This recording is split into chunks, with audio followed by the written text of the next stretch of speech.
A long time ago in a dimension far, far away, there was a collective of midgets fighting over a hummus snack. Who have nothing at all to do with our story, which really begins in a small and very unhygienic room in what people call New York. It was at first appearance a common habitant, last Tuesday's noodles floating on a carpet of loose tissues, dirty socks, chewing gum cloggers, sticks, and bottles of piss stacked up in a triangle. Poorly written Japanese calligraphy scrolls hanging on the walls between cracked mirrors, and old proudly displayed high school detention slips and cement stains of the ceiling.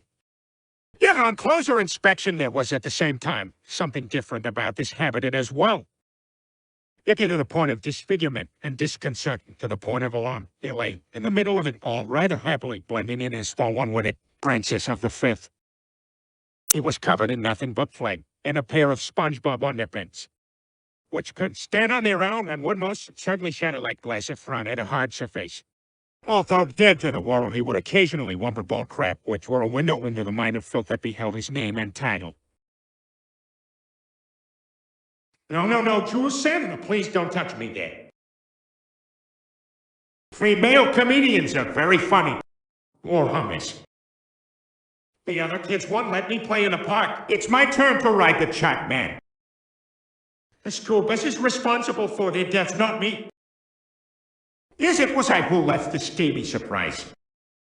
My stepdad was a veiny individual. Need more reds.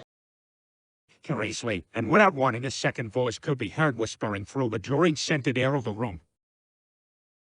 The chin-chin suki nente.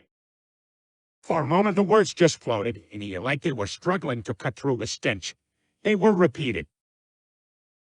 The chin-chin suki nente.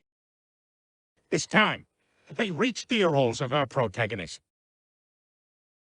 Yet they remained muffled till he instinctively picked at his ear and pulled out a log. What's the size of a date? A third calling brought the desired effect, and Frank sat bolt upright. With a terrified look that only comes from hearing Christian rap played in the morning and seeing the Dark Lord himself. Part of the ceiling opened up like a wet patch, pulsing and pushing out what looked like, for lack of a better description, a black baby. Still screaming, it slid onto the ground and began to unfold. Dressed completely in black, it was as though he was the very source of darkness itself. His presence seemed to bring a distortion of the space-time continuum. When he spoke, it brought both shadows and chills. He prowled slowly before Frank on all fours like a frog with chronic arthritis. His mouth occasionally moved, in and out almost and right into the turrets like flinching of his tightly wrapped black head. Everything about him incited dread. His darkness, his movements, his uncut finger and toenails. But most of all, it was his eyes.